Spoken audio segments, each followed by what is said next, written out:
नमस्कार विद्यार्थी मित्रांनो, इकॉनॉमिक स्टडी या यूट्यूब चॅनलवरती तुमचं पुन्हा एकदा स्वागत आहे. मागच्या लेक्चर्समध्ये आपण संपूर्ण SYBAचा सिलेबसविषयी संपूर्ण चर्चा केली होती, बरोबर. त्या सिलेबसमध्ये जे काही घटक होते किंवा जे काही न्यू टॉपिक येणार आहेत किंवा यावर्षी NEP धोरणानुसार जे सिलेबसमध्ये चेंजअप झालेत मी तुम्हाला संपूर्ण लेक्चरच्या माध्यमातून सांगितलेले आहेत, बरोबर. मग आता आपल्याला या लेक्चर्समध्ये आपण इकॉनॉमिक्स किंवा SYBAचा जो फर्स्ट सब्जेक्ट आहे आपला सूक्ष्मलक्षी अर्थशास्त्र त्याला सुरुवात करत आहोत. मग सूक्ष्मलक्षी अर्थशास्त्र या विषयाला सुरुवात करायच्या अगोदर आपण अर्थशास्त्र म्हणजे नक्की काय ही संकल्पना सुरुवातीला समजून घेऊ. अर्थशास्त्र ही संकल्पना आपल्याला समजली म्हणजेच मग आपल्याला पुढे सूक्ष्मलक्षी अर्थशास्त्र कशाला म्हणतात किंवा समग्रलक्षी अर्थशास्त्र कशाला म्हणतात या संकल्पना आपल्याला समजायला थोड्याशा सोप्या जातील, बरोबर. तर मग आता सुरुवात करूया. अर्थशास्त्र म्हणजे काय. आता सुरुवातीला अर्थशास्त्र म्हणजे काय, तर अर्थ म्हणजे काय असतो. अर्थ म्हणजे पैसा असतो. काय असतं, पैसा. अर्थ म्हणजे पैसा किंवा संपत्तीचे शास्त्र म्हणजे अर्थशास्त्र किंवा धनाचे शास्त्र म्हणजे अर्थशास्त्र असा त्याचा अर्थ घेतला जातो. परंतु हा अर्थ बघितला गेला तर हा संकुचित अर्थ आहे. कसा अर्थ आहे, तर तो संकुचित अर्थ आहे. तर याच्यामध्ये जर विचार केला किंवा आपल्याला अर्थशास्त्राचा जर सविस्तर अभ्यास करायचा असेल तर हे संकुचित अर्थ घेऊन चालणार नाही. तर याच्या पुढे जाऊनही आपल्याला त्याचा अभ्यास करणं गरजेचं आहे. तर पहा, अर्थशास्त्राची सुरुवात कशी झाली. तर अर्थशास्त्र हा सुरुवातीला अर्थशास्त्र हा राज्यशास्त्रामध्ये अभ्यासला जायचा. राज्यशास्त्रामध्ये अभ्यासण्या अगोदरच अर्थशास्त्राला इंग्लिशमध्ये काय म्हटलं जातं, इकॉनॉमिक्स असं म्हटलं जातं. काय म्हटलं जातं, इकॉनॉमिक्स असं म्हटलं जातं. तर इकॉनॉमिक्स हा झाला इंग्रजी शब्द. मग इंग्रजी शब्दाची व्युत्पत्ती कशी झाली किंवा निर्मिती कशी झाली आपण म्हणतो, तर या इकॉनॉमिक्सला सुरुवातीला ऑकॉनॉमिक्स हा ग्रीक शब्दाने बोलवलं जायचं. काय, तर ऑकॉनॉमिक्स. आता ऑकॉनॉमिक्सची आपण त्याची पूर्ण कोड करून घेऊ म्हणजे त्या सविस्तर या अर्थशास्त्राची कशी सुरुवात झाली ते आपल्याला समजेल. तर ऑकॉनॉमिक्स, ओकोस म्हणजे काय, तर ओकोस म्हणजे हाऊस आणि मीन्स म्हणजे मॅनेजमेंट. तर ओकोस म्हणजे घर, ओकोस म्हणजे हाऊस, हाऊस म्हणजे घर, घराचे व्यवस्थापन असा त्याचा अर्थ घेतला जातो. तर घराचे व्यवस्थापन किंवा कुटुंबाचे व्यवस्थापन असा आपण अर्थ घेतो किंवा राज्यव्यवस्थेचे व्यवस्थापन असा त्याचा अर्थ घेतला जातो. तर मग राज्यव्यवस्थेचे व्यवस्थापन, मग राज्यव्यवस्था आणि अर्थव्यवस्था या दोन घटक झाले, बरोबर की नाही. मग राज्यव्यवस्थेचा अभ्यास हा अर्थव्यवस्थेचा अभ्यास हा एकत्र केला तर तेवढ्या प्रमाणात संतुष्टीत किंवा तेवढ्या प्रमाणात देशाच्या विकासासाठी तेवढं परिपूर्ण होत नव्हतं. म्हणून अर्थतज्ज्ञांना असं वाटलं की आपण राज्यशास्त्रामधून अर्थशास्त्राला थोडंसं विलग केलं पाहिजे. म्हणजेच काय, की त्याचा आपण सविस्तर असा अभ्यास केला पाहिजे. म्हणूनच राज्यशास्त्रामधून अर्थशास्त्राला काय करण्यात आलेलं आहे, विलग करण्यात आला म्हणजे वेगळं करण्यात आलं. म्हणजेच कसं केलं, तर अर्थशास्त्राचा सेपरेट अभ्यास आणि राज्यशास्त्राचा सेपरेट अभ्यास.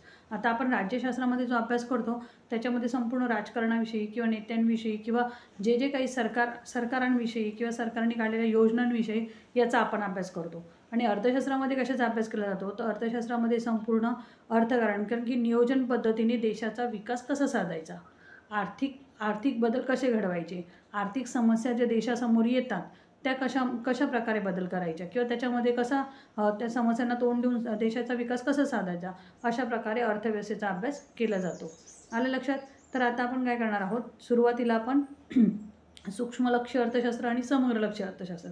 तर बघा, अर्थशास्त्राचं सुद्धा सूक्ष्मलक्षी अर्थशास्त्र आणि समग्रलक्षी अर्थशास्त्र अशी विभागणी करण्यात आली. आणि ती कोणी केली, तर सुरुवात आहे तर ती सुरुवातीला अर्थशास्त्राचा अभ्यास सर्वात प्रथम कौटिल्य यांनी केलेला होता. कोणी केला होता, तर कौटिल्य यांनी 1880च्या पूर्वी केला होता. 1800च्या पूर्वी हा राज्यशास्त्रामध्येच अभ्यासला जायचा. परंतु जसं अर्थतज्ज्ञ होते त्यांना असं वाटलं की आपल्या अर्थव्यवस्थेचा स्वतंत्र अभ्यास झाला पाहिजे. यासाठी कौटिल्य यांनी सगळ्यात प्रथम सुरुवात केली. अर्थव्यवस्थेला त्यांनी स्वतंत्र स्वरूप प्रदान करून दिलं. त्यांनी राज्यशास्त्रामधून त्याला विलग केलं. कोणी केलं, तर कौटिल्य यांनी केलेलं आहे. आलं लक्षात. कधी केलं ते, 1800च्या पूर्वी. आलं लक्षात. मग त्यानंतर पुढे काय झालं, तर पुढच्या वेळेस जसं देशाचा विकास होत गेला म्हणजे विकसित आपला देश पहिल्या सुरुवातीला अविकसितच्या ह्यातून विकसितच्या ह्याच्यातून पुढे विकसनशीलच्या मार्गावर जेव्हा आला आपला भारत देश, त्यावेळेस कुठेतरी असं जाणवलं की आपल्याला अर्थव्यवस्थेचा विकास करायचा तर तो कशा पद्धतीने करावा लागेल. तर त्याच्यासाठी त्यांनी काय केलं मग, की अर्थव्यवस्थेचा स्वतंत्र अभ्यास. तर कसा, तर त्यासाठी 18व्या शतकाच्या उत्तरार्धापर्यंत अर्थशास्त्राला स्वतंत्र मान्यता नव्हती. पण पुढे जाऊन जसं जसं देशाचा विकासाच्या मार्गावर निघाला त्यावेळेस अर्थतज्ज्ञांनी, म्हणजेच काय, तर सुरुवात ही ॲडम स्मिथ यांच्यापासून करू. ॲडम स्मिथ यांनी काय केलं, त्यांनी एक असा ग्रंथ प्रकाशित केला. त्या ग्रंथाचं नाव होतं राष्ट्राच्या संपत्तीचे स्वरूप आणि त्याची कारण मीमांसा. असा त्यांनी कोणता ग्रंथ लिहिला, 1776मध्ये ग्रंथ लिहिला. काय होतं त्यांच्या ग्रंथाचं नाव, तर राष्ट्राच्या संपत्तीचे स्वरूप व त्याच्या कारणांची कारणमीमांसा करणारे शास्त्र, असा त्यांनी ग्रंथ लिहिला. कधी लिहिला, तर 1776मध्ये लिहिला.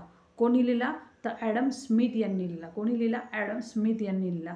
त्यांनी आपल्या ग्रंथामध्ये संपूर्ण अर्थशास्त्राविषयीची माहिती लिहिली की जर आपण अर्थशास्त्र राज्यशास्त्रामधून जर विलग केलं तर कशा कशा प्रकारे आपण अर्थव्यवस्थेचा विकास करू शकतो आणि राज्यशास्त्राचा आपण स्वतंत्र अभ्यास करू शकतो आणि अर्थव्यवस्थेचा कशा प्रकारे स्वतंत्र अभ्यास करू शकतो. जे काही देशासमोर आर्थिक प्रश्न निर्माण होतात त्या आर्थिक प्रश्नांना आपण कशा प्रकारे सामोरे जाऊ शकतो याविषयीचा अभ्यास त्यांनी संपूर्ण कशामध्ये लिहिला, तर अर्थशास्त्रामध्ये लिहिला. म्हणून ॲडम स्मिथ यांना काय म्हटलं जातं, तर अर्थशास्त्राचं जनक असं म्हटलं जातं. काय म्हटलं जातं, अर्थशास्त्राचं जनक. कोणाला म्हटलं जातं, तर ॲडम स्मिथ यांना म्हटलं जातं. आले लक्षात.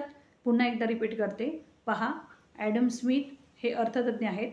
यांनी 1876मध्ये, कधी, 1876मध्ये एक ग्रंथ प्रकाशित केला. कोणता, तर राष्ट्राच्या संपत्तीचे स्वरूप व त्याच्या उत्पत्तीची कारणमीमांसा करणारे शास्त्र ते अर्थशास्त्र, अशा प्रकारचं त्यांनी ग्रंथ प्रकाशित केला.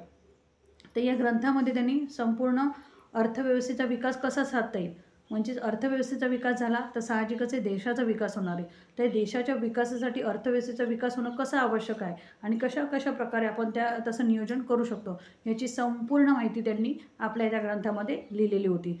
म्हणून हा ग्रंथ पुढे प्रकाशित झाला, विकसित झाला. म्हणून अर्थशास्त्रतज्ञ किंवा ॲडम स्मिथ यांना अर्थशास्त्राचं जनक असं म्हटलं जातं. काय म्हटलं जातं, अर्थशास्त्राचं जनक, किंवा त्यांना असं म्हटलं जातं अर्थशास्त्राचं पितामह असं म्हटलं जातं. जरी कौटिल्य यांनी अर्थशास्त्राला राज्यशास्त्रामधून विलग केलं, बघा, कौटिल्य यांनी राज्यशास्त्रामधून अर्थशास्त्राला जरी विलग केलं किंवा त्यांचा अभ्यास सुरुवातीला कौटिल्य यांनी केला, परंतु तेवढ्या प्रमाणात ते प्रसिद्धीस आलं नव्हतं. तर हे पुढे प्रसिद्धीस आणण्याचं किंवा अर्थव्यवस्थेचा तेवढा विकास करण्याचे कार्य कोणी केलेलं होतं, तर ते ॲडम स्मिथ यांनी केलं होतं. म्हणून ॲडम स्मिथ यांना काय म्हटलं जातं, अर्थशास्त्राचं जनक असं म्हटलं जातं. आलं लक्षात. इथपर्यंत तुम्हाला लक्षात आलं. तर त्याच्या पुढे बघा, आता त्यांनी जो ग्रंथ लिहिला त्याच ग्रंथाच्या याच्यानुसार त्यांनी एक अर्थशास्त्राची व्याख्या केली. काय व्याख्या केली होती त्यांनी, तर राष्ट्राच्या संपत्तीचे स्वरूप व त्याच्या उत्पत्तीची कारणमीमांसा करणारे शास्त्र ते अर्थशास्त्र असं त्यांनी म्हटलं आहे. काय सांगितलं त्यांनी, राष्ट्राच्या संपत्तीचे स्वरूप. आता राष्ट्राची संपत्ती म्हणजे कोणती, तर बघा, राष्ट्राची संपत्ती म्हणजेच काय, तर नैसर्गिक साधन संपत्तीचा उपयोग. आलं लक्षात. काय म्हटलं आता, राष्ट्राच्या संपत्तीचे स्वरूप म्हणजेच काय, देशामध्ये नैसर्गिक साधन संपत्ती किती प्रमाणात उपलब्ध आहे आणि या संपत्तीचा वापर करणारा कोण आहे, तर मानव आहे. आलं लक्षात. कोण आहे, मानव आहे. परंतु त्यांनी सांगताना कसं सांगितलं की राष्ट्राच्या संपत्तीचे स्वरूप कसं आहे, आपल्या देशामध्ये नैसर्गिक साधन संपत्ती किती प्रमाणात उपलब्ध आहे आणि त्या सामग्रीचा आपल्याला म्हणजे मर्यादा कितपर्यंत आहे आणि आपल्याला त्याचा वापर कसा करायचा आहे, या गोष्टींची संपूर्ण कारणमीमांसा त्यांनी आपल्या ग्रंथामध्ये लिहिलेली की मानव त्या संपत्तीचा वापर करून आपल्या देशाचा किंवा आपला स्वतःचा विकास करू शकतो. अशा पद्धतीने त्यांनी त्याच्यामध्ये मांडणी केलेली आहे. कशामध्ये, आपल्या ग्रंथामध्ये. आलं लक्षात. तर पहा, जसं जसं म्हणजे अर्थशास्त्राचा विकास होत गेला तसं तसं प्रत्येक अर्थतज्ञांनी वेगवेगळ्या प्रकारची काय केलेली आहे, व्याख्या केलेली आहे. काय केलेली आहे, तर व्याख्या केलेली आहे. बघा, तर अर्थतज्ञ जे आहेत वेगवेगळ्या अर्थतज्ञांनी वेगवेगळ्या प्रकारची व्याख्या केलेली. तर बघा, 4 प्रकारच्या व्याख्या केल्या आहेत त्या. कशा, किती प्रकारच्या केल्या आहेत, तर 4 प्रकारच्या. तर ॲडम स्मिथ आणि जे बी से यांनी राष्ट्राच्या संपत्ती म्हणजे संपत्तीवर आधारित व्याख्या केलेली आहे. काय, कशावर आधारित केलेली आहे, तर संपत्तीवर आधारित व्याख्या केलेली आहे. दुसरे आहे जी व्याख्या किंवा दुसरे अर्थतज्ञ आहे किंवा दुसऱ्यांनी जे अर्थतज्ञ त्यांनी मानवी कल्याणावरती आधारित व्याख्या केलेली आहे. मानवी कल्याणावर आधारित व्याख्या केलेली आहे. तर सुरुवातीला आपण संपत्तीवर आधारित व्याख्या बघूया. तर संपत्तीवर आधारित व्याख्या कोणी केलेली आहे, तर ॲडम स्मिथ यांनी केले. कोणी? ॲडम स्मिथ यांनी. त्यांची व्याख्या काय आहे? तर त्यांची व्याख्या अशी आहे, राष्ट्राच्या संपत्तीचे स्वरूप, राष्ट्राच्या संपत्तीचे स्वरूप व त्याच्या उत्पत्तीची कारणमीमांसा करणारे शास्त्र ते अर्थशास्त्र. असं कोणी म्हटलं आहे? ॲडम स्मिथ यांनी असं म्हटलं आहे. राष्ट्राच्या संपत्तीचं स्वरूप कसं आहे आणि त्याची कारणमीमांसा ज्या शास्त्रामध्ये केली जाते. काय सांगितले त्यांनी? राष्ट्राच्या संपत्तीचे स्वरूप आणि त्याची कारणमीमांसा करणारे शास्त्र, ज्या शास्त्रामध्ये त्याची कारणमीमांसा केलेली आहे, ज्याच्यात त्याची माहिती लिहिलेली आहे, ते शास्त्र म्हणजे कोणतं आहे? तर अर्थशास्त्र आहे. अशी व्याख्या कोणी केली आहे? तर ॲडम स्मिथ यांनी केली. कोणी केलेली आहे? ॲडम स्मिथ यांनी केलेली. आलं लक्षात? त्याची पुढची व्याख्या त्याचे पुढचे अर्थतज्ञ आहेत जे.बी. से. आता जे.बी. से यांनी सुद्धा काय केलेलं आहे? या अर्थतज्ञांनी सुद्धा संपत्तीवर आधारित व्याख्या केलेली आहे. कशावर आधारित केलेली आहे व्याख्या? तर संपत्तीवर आधारित व्याख्या केली. ते फ्रेंच अर्थतज्ञ आहेत. कसे अर्थतज्ञ आहेत? फ्रेंच अर्थतज्ञ आहेत. आता पहा विद्यार्थी मित्रांनो, भरपूर वेळा आपण जेव्हा व्याख्या पाठ करतो किंवा अर्थतज्ञांची नाव लक्षात ठेवतो, त्यावेळेस आपल्याला भरपूर वेळा ते नावं लक्षात राहत नाहीत. बरोबर की नाही? हा तुम्हालाही प्रश्न आला असेल, त्याच्या अगोदर मलाही आलेला होता. परंतु त्यावेळेस मी एक विचार केला की आपल्याला जर व्याख्या पाठ करायचे किंवा अर्थतज्ञ लक्षात ठेवायचे तर ते कशा प्रकारे ठेवायचे? बघा, आपण पिक्चर्स पाहतो. बरोबर की नाही? आपले आवडते पिक्चर्स लागतात, आपले आवडते हिरो आहेत, आवडते हिरोईन्स आहेत. बरोबर की नाही? त्यांची नावं पाठ करताना आपल्याला तर कधी आपण पिक्चर पाठ करत नाही. बरोबर की नाही? त्यावेळेस आपण काय करतो? फक्त जर एखादी स्टोरी आवडली किंवा एखाद्या हिरोची संपूर्ण कॅरेक्टर आवडलं किंवा त्यांनी जे केलेले काम आहे ते जर आपल्याला आवडलं तर नक्कीच आपला तो हिरो पूर्ण लक्षात राहतो. बरोबर की नाही? मग तसेच हे अर्थतज्ञ जे आहेत तर ते आपल्या पिक्चरचे हिरो आहेत, आपल्या इकॉनॉमिक्सचे हिरो आहेत. आलं लक्षात? ज्यांनी अर्थशास्त्राचा शोध लावला, अर्थशास्त्रामध्ये विकास घडवला. जर त्यांनी आज अर्थशास्त्राचा विकास घडवला नसता तर साहजिकच आहे एवढा विकास आपल्या देशाचा झाला नसता. आलं लक्षात? म्हणून त्या हिरोंची नावं किंवा त्या अर्थतज्ञांची नावं लक्षात ठेवणं आपलं काम आहे. आलं लक्षात? मग ते कशा प्रकारे लक्षात ठेवायचं ते मी तुम्हाला सांगितलं. जसे आपले हिरो आवडते आहेत तसेच हे हिरो आपले अर्थतज्ञ आहेत. आलं लक्षात? पहिले हिरो कोण आहेत मग आपल्या अर्थव्यवस्थेचे? तर अर्थशास्त्रातले तर ॲडम स्मिथ. त्यांच्या अगोदरचे जे आहेत ते कोण आहेत? कौटिल्य आहेत. आलं लक्षात? तर कौटिल्यांपेक्षा सर्वात महत्त्वाचं कार्य कोणाचं आहे? तर ॲडम स्मिथ यांचं आहे. आलं लक्षात? मग ॲडम स्मिथ नंतर आपण कोणाचं नाव लक्षात ठेवणार आहोत? तर जे.बी. से. आता जे.बी. से हे जे अर्थतज्ञ आहेत त्यांनीसुद्धा संपत्तीवर आधारित व्याख्या केलेली आहे. तर त्यांनी काय व्याख्या केलेली आहे? पहा, त्यांनी एकदम साधी आणि सरळ व्याख्या केली, एकदम सोपी व्याख्या केलेली आहे. तर काय व्याख्या आहे? पहा, तर त्यांनी काय सांगितलं की अर्थशास्त्र एक कसं आहे? तर विज्ञान आहे. काय सांगितलं त्यांनी? अर्थशास्त्र हे एक काय? विज्ञान आहे. एक असं विज्ञान आहे की ते कशाचा अभ्यास करते? तर ते संपत्तीवर आधारित नियमांचे पालन करते. काय करते? संपत्तीवर आधारित नियमांचे पालन करते. आता तुम्ही म्हणणार विज्ञानाचा आणि संपत्तीचा काय संबंध किंवा अर्थशास्त्राचा काय संबंध? तर पहा, आपण विज्ञान जेव्हा अभ्यासतो, विज्ञानामध्ये काय केलं जातं? वेगवेगळे प्रयोग केले जातात. बरोबर? मग प्रयोग करून त्याच्यावरती ते नियम व्यवस्थित लावले. जर एखादा बघा प्रयोग न्यूटननी नियम केलेला होता. न्यूटनचा नियम काय होता? की वरती फळ टाकलं किंवा सफरचंदाला आपण वर फेकलं तर तो फळ पृथ्वी म्हणजे काय म्हणतात जमिनीमध्ये किंवा पृथ्वीमध्ये गुरुत्वाकर्षण शक्ती आहे, त्या गुरुत्वाकर्षण शक्तीमुळेच तो काय होतं? फळ हे जमिनीवर पडतं, तर वर जात नाही. हा त्यांनी काय मांडला होता? नियम मांडला होता. नियम मांडताना त्यांनी डायरेक्ट स्पष्टपणे लिहिलेलं होतं की जर फळ वर फेकलं, सफरचंद जर वर फेकलं तर ते बरोबर खालीच येतं. का? तर पृथ्वीमध्ये गुरुत्वाकर्षण शक्ती आहे म्हणून. या नियमांचे त्यांनी पालन केलं. बरोबर की नाही? तसंच मग अर्थशास्त्रसुद्धा आहे. अर्थशास्त्र काय सांगते? तर अर्थशास्त्रसुद्धा विज्ञानांचं किंवा नियमांचं पालन करते. काय नियमांचं पालन करते?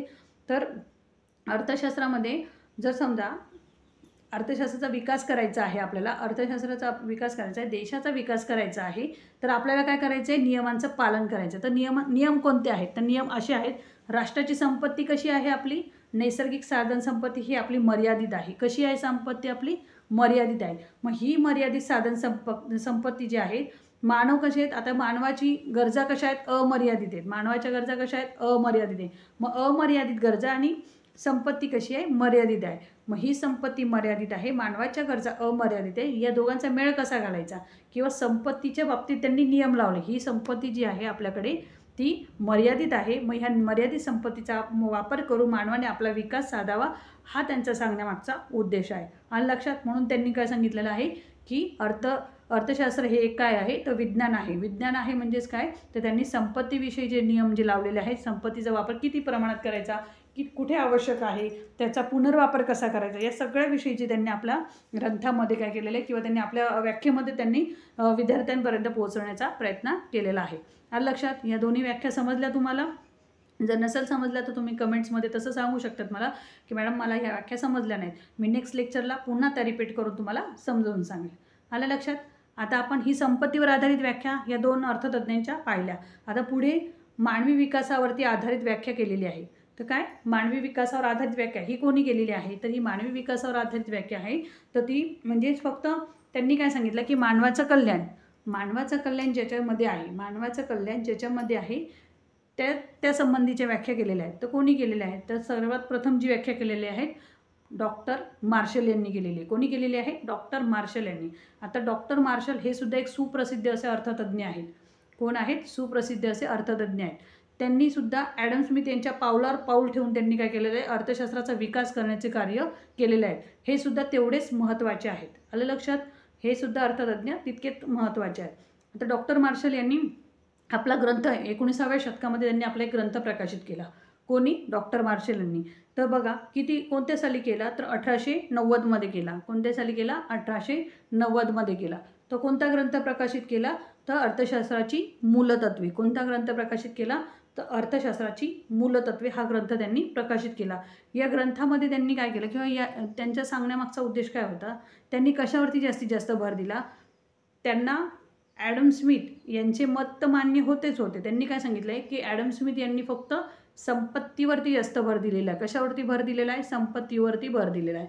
परंतु डॉक्टर मार्शल यांना असं म्हणायचं होतं की ठीक आहे, संपत्ती म्हणताय तुम्ही ती बरोबर आहे की संपत्ती मानवासाठी आहे, बरोबर की नाही? किंवा जर अर्थव्यवस्थेचा विकास करायचा आहे, देशाचा विकास करायचा तर संपत्ती आवश्यक आहे, त्याचं नियमांचं पालन करणं आवश्यक आहे. परंतु ही संपत्ती कोणासाठी आहे? ही संपत्ती मानवासाठी आहे. कोणासाठी आहे? मानवासाठी. जर मानवाचा विचार केला नाही तर मग ती व्याख्या कसली किंवा तसा विकास कसं काय? तर त्या व्यतिरिक्त अर्थव्यवस्थेचा विकास होणं शक्यच नाही आहे. फक्त संपत्तीचा विचार करून चालणार आहे का मग?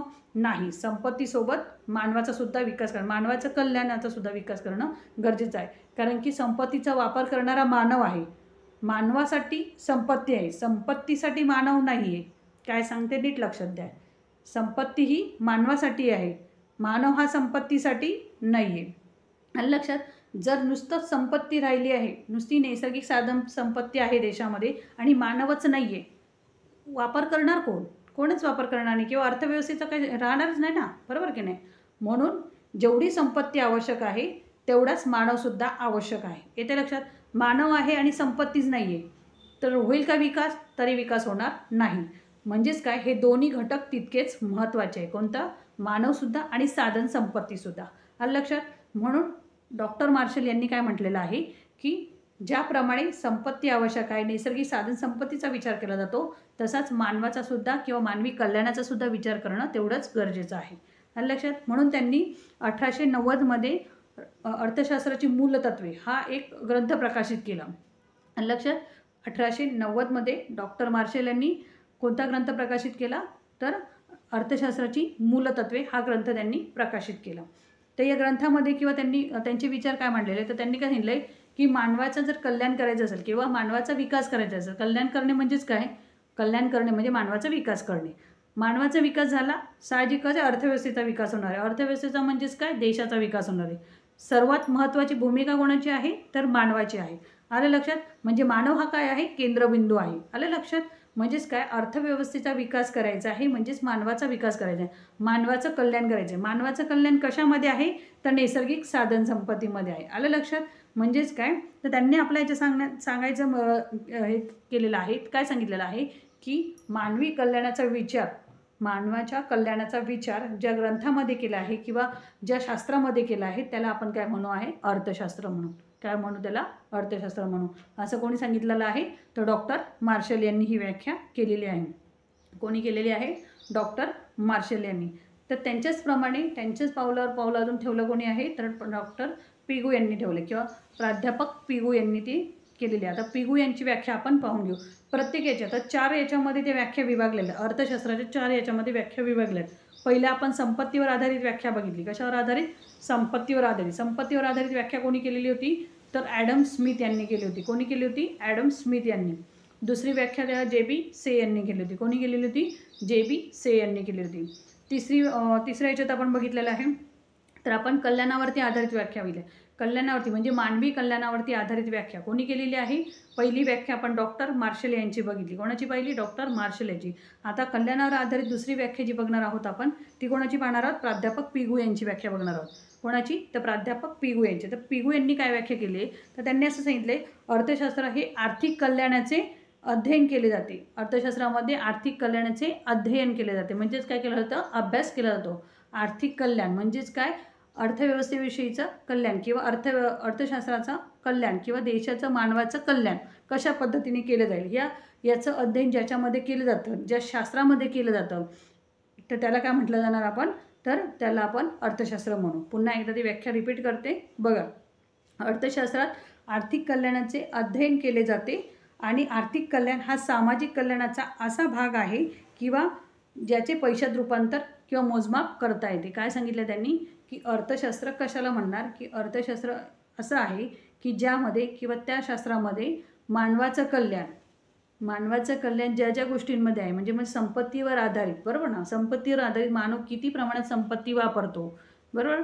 मानव किती प्रमाणात संपत्ती वापरतो, पर्याप्त वापर करतो का, या संपत्तीचं मोजमाप किंवा किती प्रमाणात खर्च केलेला आहे मानवाने याचं संपूर्ण आर्थिक मोजमाप ज्या शास्त्रामध्ये केलं जातं ते शास्त्र म्हणजे अर्थशास्त्र. असं कोणी सांगितलेलं आहे? प्राध्यापक पिगू यांनी सांगितले. कोणी सांगितलेलं आहे? प्राध्यापक पिगू यांनी सांगितलेलं आहे. मानवी कल्याणावर आधारित व्याख्या कोणी केलेल्या आहेत? डॉक्टर मार्शल आणि दुसरं आहे तर पिगू, प्राध्यापक पिगू. या दोन व्यक्तींचं नाव किंवा या दोन अर्थतज्ञांचं नाव किंवा अर्थशास्त्राच्या हिरोंचं नाव हे लक्षात ठेवायचं आहे. लक्षात. नेक्स्ट जे आहे आता आपण बघणार आहोत दुर्मिळतेवरती आधारित व्याख्या. कोणाची व्याख्या आहे?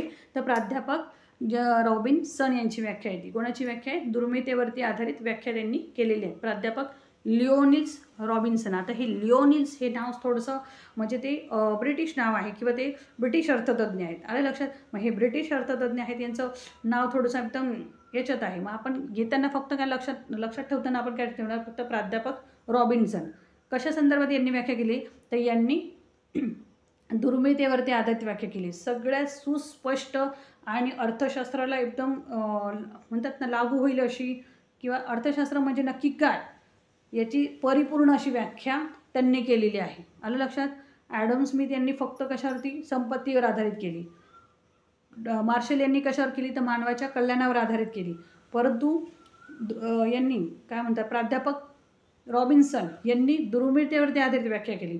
त्यांची व्याख्या ही सगळ्यात सुप्रसिद्ध अशी व्याख्या ठरली आणि अर्थशास्त्राला लागू होईल किंवा अर्थशास्त्राला स्पष्टपणे संपूर्ण माहिती सांगता येईल की खरंच अर्थशास्त्र याला म्हणता येईल अशी जी व्याख्या आहे, सविस्तर अशी व्याख्या, विस्तृत अशी व्याख्या जी म्हणता येईल तर ती कोणी केलेली आहे?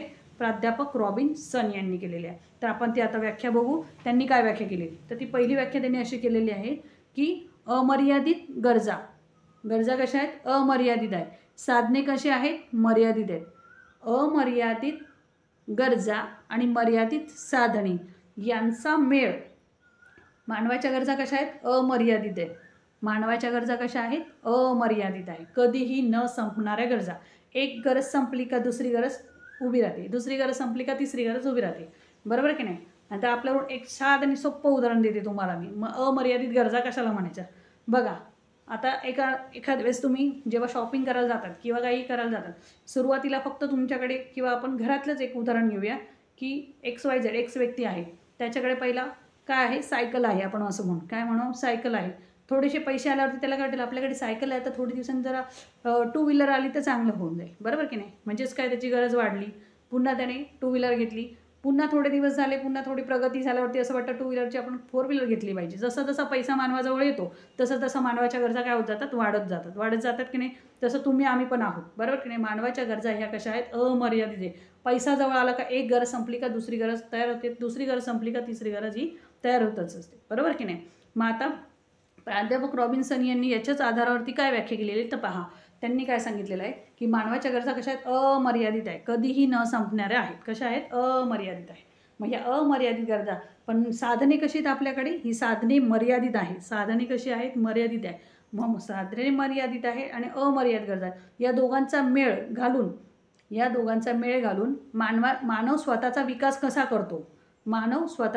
कसा करतो? हे ज्याच्यामध्ये लिहिलेलं आहे किंवा याच्या ज्या ग्रंथात किंवा ज्या शास्त्रात त्याचा अभ्यास केला जातो ते शास्त्र म्हणजे अर्थशास्त्र. आलं लक्षात तुम्हाला? पुन्हा एकदा सांगते, लक्ष द्या. पहा, मानवाच्या गरजा कशा आहेत? अमर्यादित. मानवाच्या गरजा अमर्यादित आहेत आणि साधने मात्र कशी आहेत? मर्यादित आहे. मग मर्यादित साधने आणि अमर्यादित गरजा या दोघांचा मेळ घालण्याचं कार्य, या दोघांचा मेळ घालून मानवाचा विकास कसा साध्य करता येईल, मानवाचा विकास कसा साध्य करता येईल, हे ज्या ग्रंथामध्ये लिहून ठेवलेलं आहे, की हे ज्या शास्त्रामध्ये लिहून ठेवलेलं आहे त्याला म्हटलं जातं अर्थशास्त्र. आलं लक्षात? ही व्याख्या जी केलेली आहे ती प्राध्यापक रॉबिन्सन यांनी केलेली आहे. कोणी केलेली आहे? प्राध्यापक रॉबिन्सन यांनी केली. यांनी जी व्याख्या केली आहे ती परिपूर्ण अशी व्याख्या केलेली आहे. आलं लक्षात? आणि पुढची जी व्याख्या जी आहे, जी आधुनिकतेवरती आधारित व्याख्या आहे. कशावरती आधारित आहे? तर आधुनिकतेवरती आधारित व्याख्या आहे. ती कोणी केलेली आहे? तर लॉर्ड केन्स यांनी केलेली आहे. आधुनिक व्याख्या त्यांना म्हटलं, किंवा आधुनिक तज्ज्ञ किंवा आधुनिक अर्थतज्ज्ञ आपण त्यांना म्हणू, की त्यांनी त्याच्यावरती आधारित व्याख्या केलेली आहे. काय सांगितलं आहे त्यांनी आपल्या व्याख्येमध्ये? तर त्यांनी सांगितलं की दुर्मिळ साधने तर आहेतच, दुर्मिळ साधने आणि उत्पन्न व रोजगारावर परिणाम करणाऱ्या घटकांचे व्यवस्थापनाचा अभ्यास करणारे शास्त्र. काय सांगितलं आहे? आता त्यांनी कशाचा विचार केला आहे? अमर्यादित गरजाचा त्यांनी विचार केलेला नाही. त्यांनी कशाचा विचार केला आहे? दुर्मिळ साधने, जी नैसर्गिक साधन संपत्ती आहे ती कशी आहे? दुर्मिळ आहे. मग दुर्मिळ साधन सामग्री, उत्पन्न आणि रोजगार याचा विचार त्यांनी केलेला आहे. तर ह्या रोजगारावरती किंवा उत्पन्नावरती कशाप्रमाणे परिणाम होतो, ह्या परिणामांचा अभ्यास ज्या शास्त्रामध्ये केला जातो, दुर्मिळ साधनांचा, उत्पन्नाचा आणि रोजगारावरती परिणाम करणाऱ्या याच्यावरती कशावर आणि कशामुळे परिणाम होतो, हे ज्याच्यामध्ये लिहून ठेवले किंवा ज्या शास्त्रामध्ये त्याचा अभ्यास केला जातो त्याला म्हटलं जातं अर्थशास्त्र. आलं लक्षात? ही आधुनिक व्याख्या जी केलेली आहे ही लॉर्ड केन्स यांनी केलेली. अशा 4 प्रकारच्या व्याख्या वेगवेगळ्या अर्थतज्ञांनी त्यांच्या पद्धतीने मांडलेल्या आहेत, की अर्थशास्त्र नक्की कशाला म्हणायचं. आता आपण म्हणतो जसं हाताची 5 बोटं सारखी नाही आहेत, बरोबर, तसंच प्रत्येक अर्थतज्ञाचं मत हे वेगवेगळं आहे. सांगायचं सर्वांना एकच आहे की अर्थशास्त्र म्हणजे नक्की काय.